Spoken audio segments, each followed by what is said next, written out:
Welcome everyone. Thank you for joining me in this short video presentation on Avery Dulles, chapter 8 of his book entitled The True Church, his book Models of the Church. So we've discovered what his 5 models of the church are: institution, mystical communion, sacrament, herald, servant. And now he wants to fill out his reflections in ecclesiology, thinking about here in this chapter the true church, the one holy Catholic and Apostolic Church. So we talk about the 4 marks of the church, and this is some thoughts Dulles has about them. These criteria for determining the truth of Christianity, and the criteria that remain to verify the true church of Christ that subsists in the Catholic Church, governed by the successor of Peter, the Pope, and by the bishops in union with that successor, as we read in Lumen Gentium. So page 117, Dulles highlights this. The unity of the Catholic Church, bottom page 118, in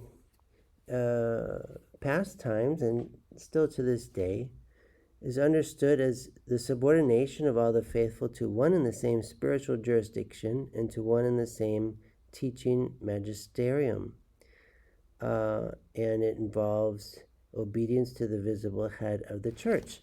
So, simply put, the way Jesus established the church, built on the rock of St. Peter, the principle of unity in the church on earth, that Petrine office, no Pope, no Catholic Church on earth. So we need the Pope, and the Pope is the vicarious captain of the ship. I say vicarious because, of course, Christ is the captain. Oh, captain, my captain. But the Pope is his vicar on earth in terms of governing, sanctifying, and teaching within the church. And so the true church is visible through that office of the Pope, and the man who is called into that office is appointed and assumes that office through the proper canonical procedures. And so a bishop, other than the Bishop of Rome, maintains his status of fidelity in relation to the Bishop of Rome. So there have been heretical bishops throughout the history of the church, but the standard is the successor of St. Peter, in whom the charism of infallibility is guaranteed and safeguarded. Page 120 of Dulles, this I think for me was the most interesting material of this chapter. Thinking about an apologetic for institutional Catholicism on the basis of the 4 creedal notes that he talked about earlier. So Dulles, we see throughout the book, is quick to critique the institutional model of the church. He verifies it's necessary, just as necessary as the other 4 models, but perhaps the institutional model is the one that can get puffed up the easiest, that can get prideful, that spiritual worldliness can creep in. And so Dulles wants to speak to that. And so here on page 120, thinking about, as he says, becoming imprisoned in its own apologetic. The church can become to some extent a victim of its own rhetoric. In seeking manifest unity, the church sometimes fell into a cult of uniformity. So an important point, again, that unity is not the same thing as uniformity. Unity implies a togetherness, a bond between others, a bond that holds together otherness, a plurality of parts. St. Paul uses the image of the human body. The human body is one, yet it has many different, diverse members and parts to it. And that's a beautiful image of the church. So it's not that every part is the stomach or every part is the eye, but all the parts hold together in one body and a beautiful unity.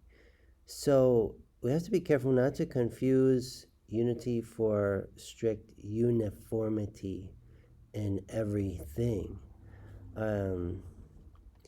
So he goes on to say, this period of institutional religion was the age of the monolithic church, which aspired to a single universal language, namely Latin and the Roman, right? A single theological system, namely neo-scholasticism, a single system of worship, the Roman Rite, and a single system of government, the Code of Canon Law.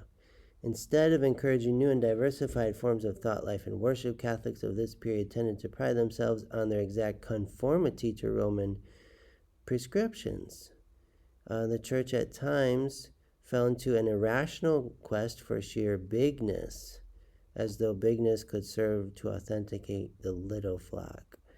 And there's a lot of appeal to legalistic formalities, and so he says ultimately on page 121, instead of asking what had to be done for the sake of the church's mission, Catholics tended to assume that their existing forms of government and worship were unalterable because Christ had imposed them for all eternity. Thus the church became to some degree imprisoned in its own apologetic. So Dulles, referring to